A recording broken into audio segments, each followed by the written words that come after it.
What is up, everyone? Welcome to today's video. And as anyone who has read the title of this video or seen any of my recent Home Free, Chris Rupp, or 7th Ave reactions will know, this is a very different video to what's normally on my channel. Today, we will not be having a reaction video. Instead, I recently had the incredible opportunity to interview an amazing human being known as Chris Rupp. He is the founder of Home Free, or one of the founders of Home Free. He is one of the founders of 7th Ave and Cypress Fire, and he does his own amazing work. You guys probably all know who he is if you click this video, and I had the chance to have a chat with him, which was mind-blowingly cool.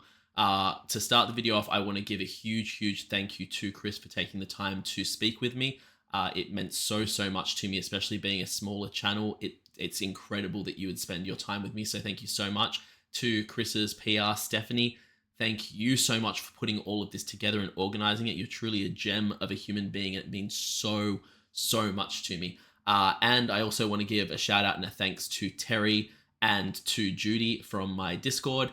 They both helped me brainstorm some question ideas and come up with some things to ask Chris, because I am still fairly fresh to the Home Free and to the world of Chris. So there was a lot there in terms of I didn't want to ask the same questions that had been asked a million times. I possibly still did. You guys will find out as you watch this interview. But I'm not going to keep rambling. I will just say that I'm going to link Chris's channel down below. Please go subscribe. Watch all of his videos. They are all incredible from what I've seen so far. Everything from I love the 7th Ave video I've reacted to. I loved the Chris solo video I've reacted to. I love Chris's dance stuff. There's so much. So please check out Chris's channel down below. I will also link the reactions that we mentioned in this video that he suggested I react to. They'll be linked down below as well. So without further ado, let's get into this interview with the incredible Chris Rupp. So thank you so much for taking the time to even speak to me today. I'm kind of still blown away and I'm very nervous about all this, but yeah. Oh, no Thanks. worries. I enjoy doing this, especially talking to reactors who are looking at my stuff. It's fun. Yeah. I've seen that you've done a couple of different interviews with people and did some kind of research into questions they've asked before. So hopefully I won't ask too much of the same stuff you've answered a million times. Knock yourself out, buddy. So I want to start basically kind of at the beginning. You started with you came from a very musical family. I know that Yeah. your mother was very musical, and your brother and sister have both collaborated with you, obviously in Home Free and in 7th Avenue. How do you kind of put it back on a nature or a nurture type thing that kind of got you all to be so incredibly talented? Hmm. Uh, I mean, it's certainly not one or the other. Nurture definitely a bigger part, probably. I think if we had not had the musical upbringing that we had, we wouldn't have developed what we have developed. Very For fair. sure. Yeah, we wouldn't have. None of us are such musical prodigies that it would have exploded out of us no matter what. Um, but I think it's just as valid to have it developed, because it was important in our family. My mom was always performing, she was always doing music, and we grew up around it, and it was just a natural extension to continue doing those things. And we all found a calling to it and picked it up in high school and college, and never knowing for sure, of course, how things are going to play out. But then we were all able to turn it into careers. That's really cool. I've seen a lot that like you've mentioned that your family have had used to have like kind of sing-alongs or kind of do Yeah. musical things together.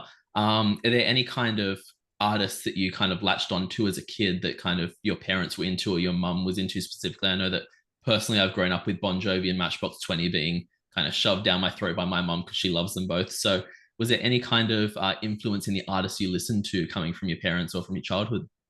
No, not really. I mean, things that stick out to me. I remember as a kid, my parents had a record player and a record of the best of the 50s.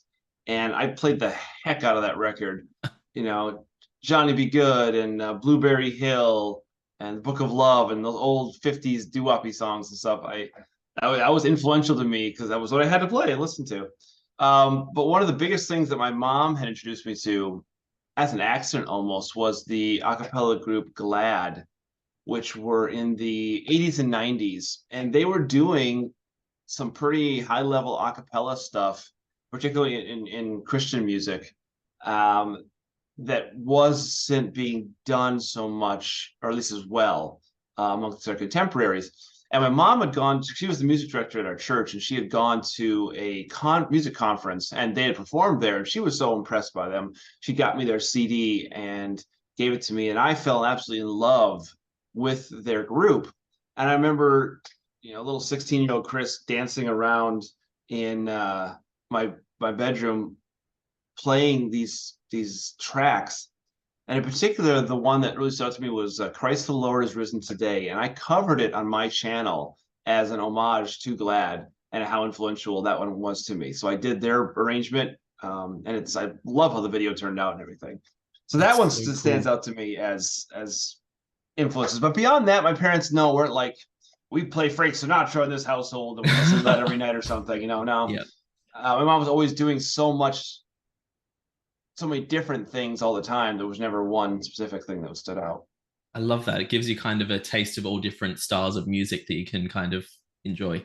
Yeah. So glad I haven't heard of them before. Is there much of their stuff? Like, I'm obviously being quite older. I don't know if there'd be much of their stuff online that you could really find, but They had made a or not DVD, a VHS tape in the mid '90s, a bunch of music videos of their stuff, and so those clips are online. hey, I might So have to do a reaction to one eventually. I'd love to see some of you the old could. Rockapella. Oh yeah, I mean, yeah, Rockapella was the same contemporary as well. And they were another huge influence for me a little bit later. Um, Yeah, it's like okay, so let's talk about Rockapella quick. So a different band, Rockapella is the other Yeah. major influence in my career, and I saw them as a kid when they were doing Carmen San Diego, which was their big launch pad. And then you kind of forget about it until I went to college, and this is when Napster had first come out, and all this music file sharing was happening on the internal networks of the college. And I discovered some people had files of Rockapella, and I listened to them like, I remember these guys. Holy crap, they were so good. And listening to the stuff they were doing, like, this is amazing. The beatboxing and just the taking the pop songs and doing the vocal band style, I was unfamiliar with that. And that's what inspired me while in college still to create the first versions of Home Free. That's so cool. Um, Speaking of that kind of thing, it must be a crazy thing for you to kind of be in a position where you mentioned before about with Glad that you would be 16 years old dancing around your room, and then to have had Rockapella inspire you like that. It must be weird for you to sit there and be like, your time in Home Free and even what Home Free is doing now, and Seventh Ave and Cypress Fire, they're kind of doing the same thing for people now. That there's people dancing around their rooms listening to you. Yeah, I don't think about it that often, but yes, I mean, especially with Home Free, the reach that Home Free has, and in the 3 years after the sing off that I was still in the band, I mean, millions of people were listening to us and seeing us and falling in love with us. And yeah, that is true. That is a Yeah, thing. it's a mind blowing thing to wrap your head around. And it was Um, also cool for me, like when I went off on my own, I did a collaboration with Jeff Thatcher, who was the vocal percussionist of Rockapella. He did a track on my first gospel album. We did When the Saints Go Marching In, did a video together. And so it was cool for me to do a project with him when 20 years ago he was so influential and inspiring to me. okay, very cool. Yeah, it must be very cool to manage to work with your heroes. I know that I believe it was while you were still with Home Free as well that you guys did Elvira Oh yeah, with with Oak Ridge the Boys. Oak Ridge Boys. Yeah, so that must have been a kind of cool thing to reach out, like, well, to manage to collaborate with one of those kind of iconic groups like that. Yeah, I mean, I didn't know the Oak Ridge Boys that well, other than Elvira. So it wasn't like this is the greatest thing ever. Like I was more excited to working with Rockapella because they were Fair. influential to me. Yeah, very But it was fair. still exciting to work with the Oak Ridge Boys just because they were a legend in the industry and respect to that. I was actually a little more enthused when Kenny Rogers had reached out to us to collab with us. That was like, yeah, he had just heard, I think one of his sons had heard us and showed it to him, and he said, "Oh, these guys are great. I want to do something with them." And he just reached out, and there we go. That is so cool. Which song? I don't think I've had a chance to react to that one because I'm still very kind All of fresh in right, my reactions. What song was it that you guys did together? check it out. You should. We did "Children Go Where I Send Thee." Okay. Definitely Christmas that tune. that is very high on the list right there. Yeah. Because Kenny Rogers is awesome, so I can't wait to check that out with you guys. Um, Yeah. I wanted to jump back a bit really quickly to before you actually kind of got together with Home Free.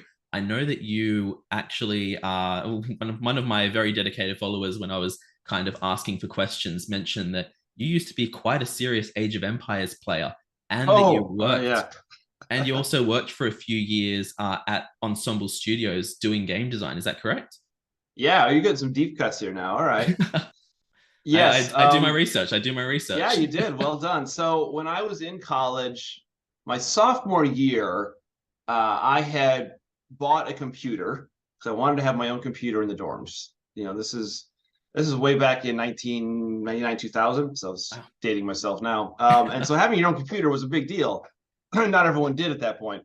And so I got this brand new computer. Like I want to play some games on it too because I got this thing. And I was at a store or something, and they had Age of Empires 2 on the shelf. And I said, "Oh, I think my dad had played the first one.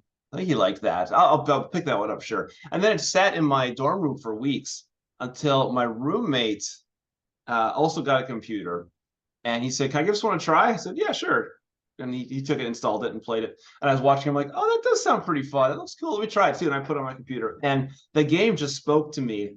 And I was then able to get the other people on my dorm floor to play it because we had a LAN, Yep. like just like Yeah. Napster. That's what we do. And this is before there was reliable online gaming and such. So being able to play with your buddies in your floor, it was our every night almost we'd play these massive 8-player games, and then we'd get out in the Wow. hallway and talk about them and stuff. It was so much fun, and I quickly became the best player.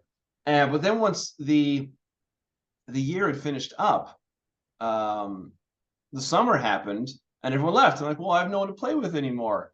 So Yep. then I bought a dial-up internet account just so over the summer I could use my own account to go and play well online with people. And then Wow. I got my butt kicked pretty bad because it's a much different world out there. But I kept learning, and I had still the right skill sets, and I got better and better and better at it. So by the time the next year came back and everybody came back to the dorms, I could beat them 7-on-1. And so that wasn't as much fun to play anymore. It's like this is just ridiculous. Yep. Yep.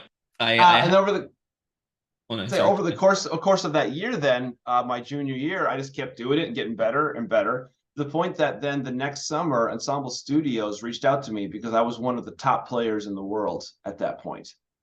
And That's they crazy. said, "We are making a new game called Age of Mythology, and we're looking for a playtest team to kind of break it for us. Are you interested?" And I said, "Whoa, yes, yes, I am." So I left school after my junior year and went to Dallas, Texas, and started working as a video game designer with Ensemble Studios. That's insane. So just with the full experience being that you played the game so much, they put you on as that. That is insane. That's awesome. Yeah, yeah, it's a Um, cool story. I forget about it because it's not part of the music journey much at all. yeah. Although I worked a little bit with the audio people at Ensemble Studios, and they got me started my very first home recording setup. Oh, So that's there is a awesome. connection there. Yep. That's very They kind of cool. showed me, yep, use this program, get some of this gear, and you can start recording stuff at home. I'm like, cool, because I didn't have music anymore in my life. And so that was one of the things. I started my very first little acapella projects and things like that, just learning how it all worked. That is so awesome. So it's interesting to see how that kind of brought you back around into the music without Yeah. ever intending it to be that way. That's so cool. Yep. And then obviously from there you formed Home Free and started doing things. I know that you did a lot of cruise ships and things like that in the early days, and then eventually found yourselves on Sing Off. Yep. Um, so with Home Free, I've heard it said mostly again in my Discord with all my home fries. They've mentioned about that you in the early days you were very much kind of pretty much almost the musical director and almost the manager of the band. You did a lot of the kind of admin stuff in that side and were really the backbone of the group. Yes. Um, All of it. yeah. Did you find that to be an overwhelming side? Like I think people think a lot about the actual musical and performance side, but they don't give a lot of thought into the person who's kind of dragging the band along, making sure you have the gigs Yeah. and I didn't. I actually gravitate towards that role. I enjoy it. I like organizing and planning stuff. So it wasn't a negative. But yeah, all the years of from when we started it, because once I came back from Ensemble Studios, which was like 2003 or something, that's when we started. Okay, let's do home free. Let's just try to make more out of this. And 2007 was the first cruise ship, and then we got by 2009, 2010 we became full time, and then 2013 was the TV show. And all of those years of just willpower, keeping the group going and moving it along for sure, was my role. And then it was tough when after the TV show, because then it was a whole different ball game. We had a manager, we had an agent, we had a publicist, we had an accountant, we had a legal team. Like all these people were there suddenly, and it was so much more difficult. I couldn't do that role anymore, Yeah. for better or worse. Granted, more people allowed more things to get done and more specialties, but it was tough. Like I used to know exactly what the numbers were, the finances, and then I didn't anymore because there was too many things going on, and the accountants were in charge of it. And I was like, well, I don't know where we're at or how we're doing, and things like that. I didn't like that as much. In terms of the Um, musical side, did you manage to keep the same creative control after sing off and things like that, or did you find it kind of yeah, yeah, I was still the music director. okay, cool? It just worked out that way. But I mean, everyone has a say in a voice, and Tim would do an arrangement, or Austin would do an arrangement occasionally, Yeah. and then I would do stuff, and we'd bring in outside people to do arrangements. But still, someone has to organize, run rehearsals, and keep things moving and stuff, and that was always me. Yeah. Okay, very cool. And then obviously, once you got to the stage of moving on from Home Free, you went into some solo stuff and some Seventh Ave stuff. I haven't had a chance to react to any Seventh Ave, so if you have any specific suggestions of Ooh. a favorite song, I would love to know what that is. Because I'd love to jump on one of those very, very soon. Maybe even before this interview technically comes out, I might release a Yeah. Okay. reaction. Do you want to react to some of the more popular ones or some of the cooler ones? I What would would you like I preference? would like a Chris Rupp personal favorite. I would like one that you're particularly proud of. Okay, because there's a couple of stuff that we did with Seventh Ave. A couple of them blew up and had some viral success. The most viral one was "Can't Help Falling in Love," an a cappella version of the Elvis Presley song that we did. That was actually interesting. I had arranged that one for Home Free way back in the day. On our very first 50s and 60s album we did that song. And then I brought it back for Seventh Ave because New Home Free hadn't done it. Right. And then it blew out. I got like 2 or 3 million views on that one, so that was cool.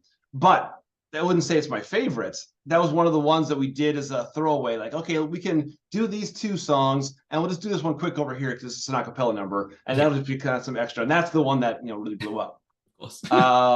Yeah, but one of my most favorite ones we did was called a cover of "Feeling Good" that we about just died laughing making it. And like I said, it didn't go viral, it didn't blow up at all, but it was just so cool because we had these little light up suits that I'd gotten. So it was all like black lit, and we like our skeleton outlines were dancing around doing this God. song. It was so weird, and I loved it. And yeah, nobody else cared, but I liked that one. I would So that definitely, so check that one yeah, out. Otherwise, like a version of Uptown Funk is really fun as well. That'd be the other one I would recommend. awesome. Yeah, I'll definitely jump on those. I wanted to talk about when you were leaving Home Free. I believe possibly I'm not sure if it was the first thing you did after, but I know that a big one was Moving On, which I have had a chance to react to. That Oh, by the cool. absolutely beautiful song blew me away. Thank you. And I loved the way the film clip was done in terms of the Home Free version of it, where Hmm. you guys sung the song together, and then at the end it was you walking off into the sunset while they kind of finished off the song. The last notes just seemed to kind of be Home Free while you walked away, and that was a really nice Yeah. touch. I wanted to ask, like, in terms of the lyrics of that, because obviously I know you've mentioned you like that your lyrics can be interpreted by different people in different Hmm. ways. Being a song that you wrote, what was kind of the connection with that for you? Because I've heard stories that it was written for you leaving Home Free. I've also heard stories that it was written because someone passed away. I'd love to know what, because I mentioned in my reaction I couldn't help but think of it as an amazing goodbye song or a funeral type song, and I wondered if that had factored in at all, if there was any truth behind that. It's interesting how people kind of create their own stories of how it came together or Yeah. whatnot, even though I have talked about it before. Um, so no, it was not written because somebody passed away in my life. I wrote that song So in 2015 with Home Free, we had just done Country Evolution, and I was starting to feel um, I don't know if repressed is the right word, but lacking my own creative freedom because of the machine that we had created. There was just one way to do things, and I wasn't feeling I had as much of a voice anymore. So I started just kind of writing some songs just to have an outlet. Yep. And one of them, I remember, was visiting a friend in Baltimore, and she was like a high school theater director, and so I was going to see her students' production of Seussical the Musical. And so I'm killing time before the show, Mhm. and I was in like one of the practice rooms. I just started playing something on the piano, and that melody da da da da da da da da da da had come into my head as I was just playing along. And I kind of wrote that little chorus, like, oh, that's nice. And move on with life. And then a week or two later, come back home, and I was like, I should maybe do something more with this. And as I was writing it, it kind of felt like a goodbye song of some sort. I started imagining the imagery of somebody who was on their deathbed, and the family's all upset they're dying, and he's telling them, no, it's okay. This is time. This is part of the journey. No regrets. I'm ready. Blah blah. Whether or not we'll all be that way when it's our time, I don't know. But that's this character. That's how he was taking it, I and he think we all wanted the like. family. I think we all like to think we'll be that way when we get to that Yeah, time, right. but the human nature is just kind of a bit different. But Yeah, yeah, but yeah, his him telling them like it's going to be okay. Like he's more worried about them than himself. And I liked that imagery. And so that's kind of where the song just shaped up. And I just started telling that story with those lyrics. And so as part of that whole journey, I wrote a bunch of other songs, and I just kind of put together an album project. And it was actually one of the more problematic aspects of my last time with Home Free, because there was pushback from the group about me doing a solo project. Like, this is going to right. take away from what we're doing. And yeah, we had arguments about it, back and forth, and everyone had different takes on it. And it's ironic now because everyone Home Free does all their own stuff. Yeah, But at that time, like, we didn't know how it was going to be and stuff. you were a And trendsetter. You broke the mold and yeah, allowed it to happen. So I did. But I still said, I just need to do this for myself and let the cards fall where they may. And I made the whole album project. And I said, this is decent stuff. I could do this. yeah, And that was kind of part of the journey for me, saying, all right, I feel like I need to go in a different direction. But when we're having those conversations about like, okay, is Chris going to leave? What's that going to look like, et cetera, et cetera. And we said, like, let's do one of your songs to promote your new project. And I said, I think Moving On makes the most sense. I didn't write it about Home Free at all, but it can certainly be interpreted that way. So let's roll with it. And it worked out pretty well for all. yeah. That's it. It was kind of it felt like watching it. It was the perfect way to kind of say goodbye. I know that you guys also released that video where you kind of officially announced that you were leaving, and then there's that video Yeah. floating around the internet where Tim talks about you leaving, and it's a really lovely In a tribute from concert. him. Yeah. Yeah, Yeah. They that kissed one's. me in that show. I have heard about that. I Yeah. told my followers a very emphatic no when they said that one of the questions I should ask you is if Tim is a good kisser. So we're not going to go down that route there. Okay. Um, but yeah, obviously from there you've moved on. You've done a bunch of solo stuff, and I would also like to know from your solo stuff. Similar question to Seventh Ab, if there's a project that you are particularly proud of, or one that you think that should be high on my list of reactions, because I'll jump on that one as well. Okay. I love what I did with a song called Why Don't We, which by Austin Mahones, I think. And again, it's not one of the ones that took off, but I love what we did. It's like me living out my boy band dreams, because I had a bunch of guys dancing with me. And so I got to do some of the dancing stuff I do in my life. I got to put that into the video. And I think it's a great arrangement and song. So I react to that one because I just like it, even if it's not one of Fantastic. my biggest ones.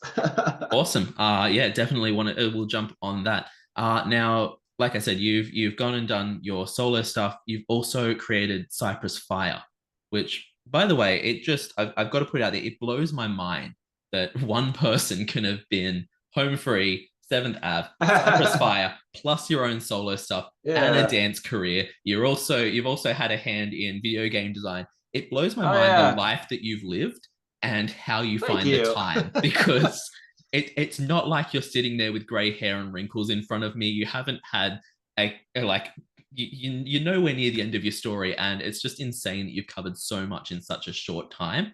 Thanks. Um, It helps that this has been my full-time career for a long time, so I don't have to do a day job, True. which allows me to do this stuff. Yeah. That is But very true.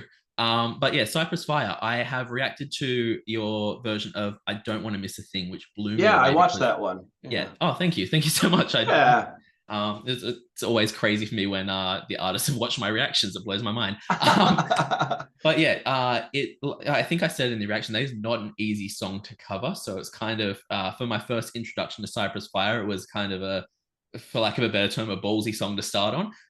But you guys absolutely destroyed it, and I've heard a little bit about how you, Tyler, and Jeff kind of came together and how you guys got to know each other. You went down and stayed at Jeff's place, and he introduced you to Yes. Tyler. Um, Yes. yeah, so in terms of the thing that's always blown me away about the acapella community is how, I guess, supportive everyone seems to be of each other and how willing to collaborate everyone is and how insanely talented all these people are because I keep waiting for the collaboration where I'm like, oh yeah, that person's okay, they're fine, but everything Eh, I react to is like, oh my god, they're so talented. Um, I yeah, acapella is a small, close-knit community in our own little niche world. And a funny story, when we did the sing-off, the producers, they wanted it to be a positive show, but they're still trying to do some of the reality show stuff where they try to get us to say things about the other groups, and we'd look at each other like, no, this is acapella summer camp. We don't want anybody to go home. We just want to keep hanging out and singing with everybody. this is adult glee club, leave us alone, let us speak for our Yeah. feelings. Yeah.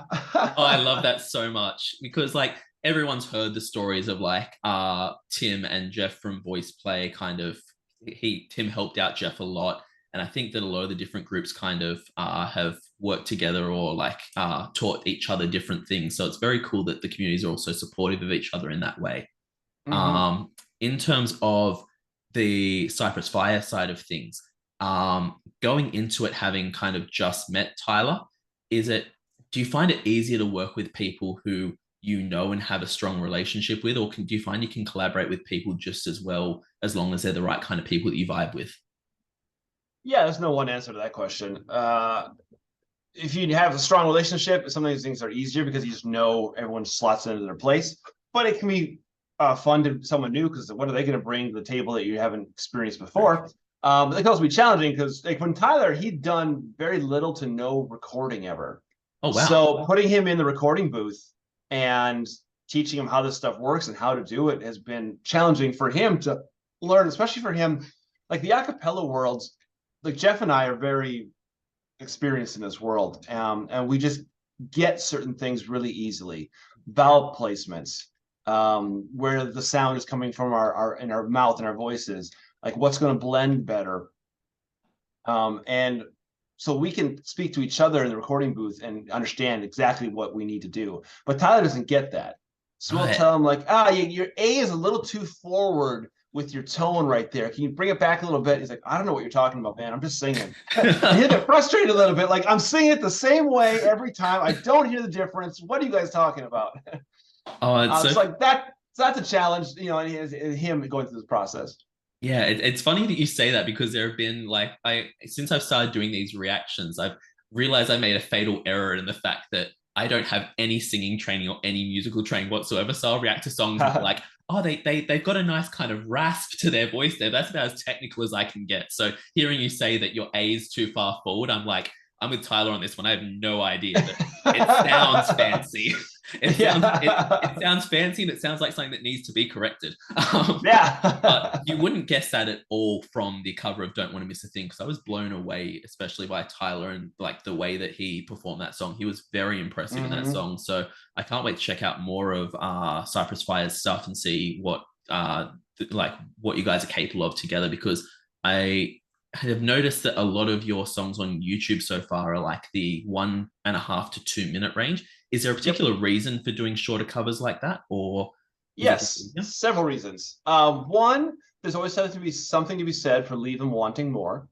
True, very true. Two, there is the short attention span, the TikTok life. Like, I'm not going to watch a 3.5 minute song, but 75 seconds, yeah, I'll watch that. There's also a limitation with just three parts in what we can do on a song, that like a 4 or 5 part group has a little more options, having a bass and a VP or just more vocals. So by only doing the shorter versions of it, we are able to avoid that problem a little bit of, well, now what do we do? Because we only have 3 parts. It wouldn't be an insurmountable problem, but it's just easier as a Yeah. result.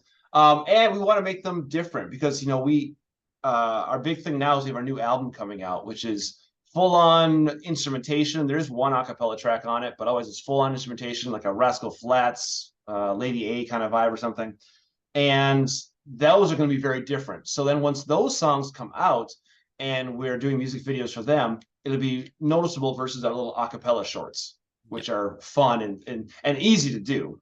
Mm. So that's kind of why we're doing them the way we are. And better or worse, I don't know, but it's different. It's definitely seems to be working. And like I said, you mentioned about the whole TikTok thing around that people are very kind of used to the shorter formats now. And I think that a lot of artists have had to adapt to that, especially in like the YouTube space. No one wants to really watch half an hour, 45-minute hour videos now. It's all about kind of shorter content. So it's really, really cool that you were able to identify that and adapt to it. I did want to ask in terms of like, with you mentioned about Cypress Fire having the 3 members and not having a bass or kind of vocal percussionist or things like that. Was it a case of have you ever had concern? Obviously, with Seventh Ave, you have your sister Tristan in there, so it's a female voice in there, so it's quite distinct and different from what Home Free would be churning out. But with Cypress Fire, was there any concern that if you kind of got someone as a vocal percussionist or a bass, that it might start to cross over and be too similar to what Home Free puts out, or was there any concern on that side? Sort of.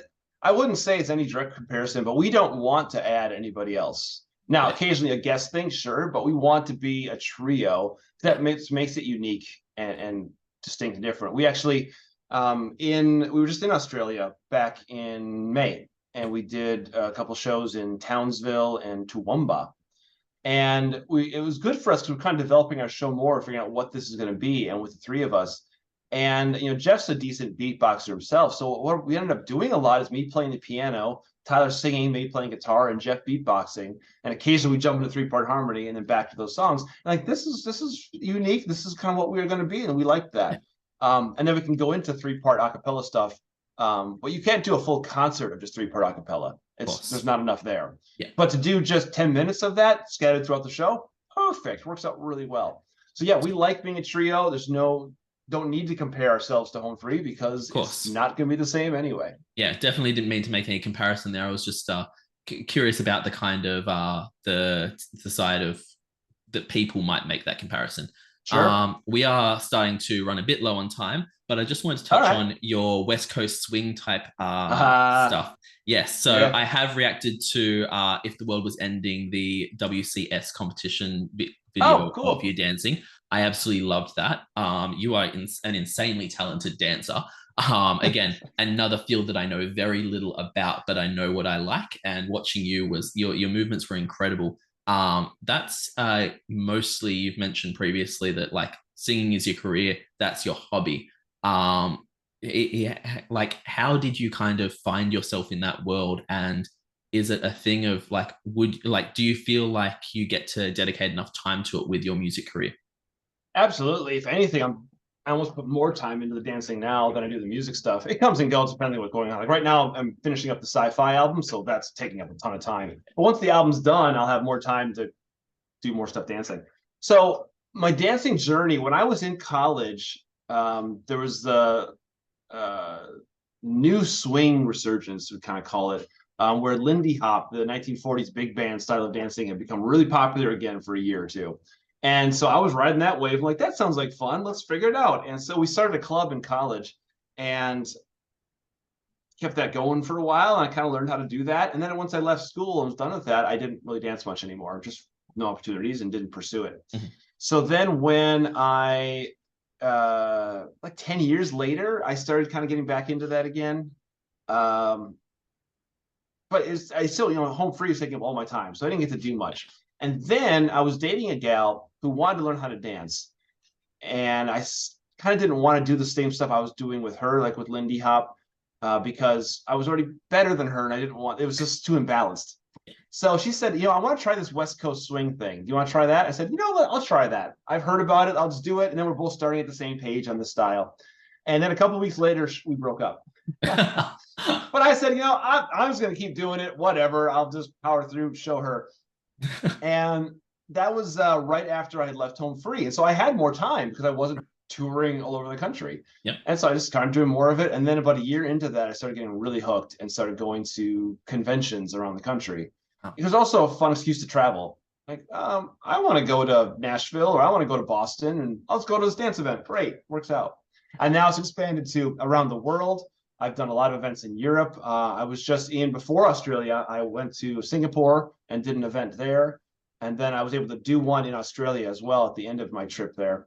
And awesome. And I've gotten pretty high up in those ranks and I love doing it. And it's been really fun melding the two worlds, being able to put the different dance stuff, like the collaboration I did with Mia, who's one of the premier people in this field, was wonderful, being able to put music and dance together. Yeah, it's always kind of amazing when you can combine two of your passions like that. Yeah, because did you know? I don't know that her and I sang the song that we danced to. Yes, I did. Yeah. So I still want to react to your studio recorded version of that because I've only seen the live performance version. It was a request by one of my patrons because they wanted me to kind of be able to take in the full live performance of you dancing. But yeah, I definitely want to hear the studio recorded version of that as well because I know it's going to be absolutely mind blowing. Cool. So Zoom is going to kick us off here in about 4 minutes. I see that. It's got this dreadful little countdown flashing at me. But before we do get kicked off, I would love to do a bit of a lightning round with you of about 5 short questions. Just fire them off and answer them as quickly as you can. So on the road or at home, which do you prefer? On the road. I hate to say it. As soon as I'm on the road, I want to come back home. But once I get home, I get antsy and I want to be out somewhere again. I love traveling. Yep. What would you say is your most played song right now? Top of your Spotify list or Apple playlist? Like on my own, like what I want to listen to. Yeah, what you want to listen to. Oh, shoot. Gosh, my most played songs right now are the Cypress Fire album. I listen to them all the time. That's what it is. I'm working, constantly taking notes and working on it. Yeah. True. I love that. It shows dedication to your craft. So what is a song that you have not covered in your career but would absolutely love to? I have a list of stuff to get to eventually. Like ones I want to do with Cypress Fire down the road here. Wonderful Tonight, Eric Clapton. Crazy little thing called Love May Be Queen. Yes. Sitting on the Dock of the Bay. I'll make love to you like you want me to. Boys to Men. So I am not ready for you to sing on this recording. We're not getting into that right now. I don't handle my voice as well. So there's an example of some that are on my list still. Cypress Fire. Every time I get something, I hear like, I want to do that one. I add to the list. All of them right now, please. Keen for any of those. Is there, if you had to pick a A-list celebrity to collaborate with, who would you pick? Bruno Mars, but I'd be so intimidated, I don't think I could do justice. That's Failing that, Alan Menken is my also other hero. He's the composer of so much of the Disney's stuff. Disney songs. Little Mermaid, Beauty and the Beast, Aladdin. Like, oh yeah. That's incredible. All right. I'm going to leave it there for the lightning round. I want to touch on, as the last thing before we wrap this up, you obviously, Cypress Fire have an incredible album coming out that I can't wait to hear and react to. What other projects does Chris Rupp have coming? After this, I'm probably going to do a 4th acapella gospel album of just all my stuff. So I'm kind of getting the itch to do that again. And then it's going to be beyond, but that's my stuff. The bigger thing with Cypress Fire is what we're going to do next. And that's the big question for us to figure out. How well is the album received? How well do some of the videos do? Do we start trying to make some more touring happen? Do we try to take it to the next level? And those are the questions that are going to be up next for Chris and Cypress Fire. Nice. Well, I can't wait to see everything that happens with both yourself personally and your group. I can't wait to keep following your dance career. It has been such an honor and a pleasure talking to you today, Chris. You are such an awesome and a humble guy. Thank you so much for taking the time to speak to me. It really means the world. My pleasure. Glad to do it. I will talk to you soon. And I also want to give a big thank you to Stephanie for making this happen because she is such a lovely, lovely person. She's incredible. And yeah, I will be posting this interview on YouTube eventually. So keep an eye out for it there. Can't wait. Awesome. Thanks, buddy. Thank you so much. Have a great day or night or whatever time it is there. Day for me. Yep, night for me. I'm about to go to bed. Have a good one, man. See you later. Bye. Thank you guys all so much for watching. I'm still blown away that I got the opportunity to do this. Yeah, it's just an incredible thing. He, as you can see from the video, he is such a cool, down to earth, just awesome person. So again, Chris, thank you so much for your time. Stephanie, thank you so much for organizing this. This means so much to me. Thank you all so much for watching. If you liked this video, please leave a like, leave a comment, subscribe to my channel. I would say if you want more content like this, leave a comment for that as well. But I can't always guarantee it because it's going to be, these artists are very busy and I very much doubt that I'd be able to organize it with anyone else. I would absolutely love to. And if you guys would love to see me do more interviews, I would definitely try my best to make that happen. So let me know in the comments if you want to see more stuff like this. But yeah, thank you all so much for watching. Please check me out on Discord. I have tiers for my weekly polls where you vote for Home Free, Voice Play, and other artists. I also have tiers for TV show reactions where we've just wrapped up Firefly and are starting a new show next week. It's going to be awesome. Also check out the movie reactions I have over there on a different tier where I do a movie reaction once a month, and live stream reactions where I react to 6 different songs for future YouTube uploads, and the live chat get to interact with me the whole time and I make comments to them. It's a party. So check me out over on Patreon. Have a great day, night, morning, evening, afternoon, whatever time zone you're in, and I will see you tomorrow for another reaction video. Have a great day. Bye.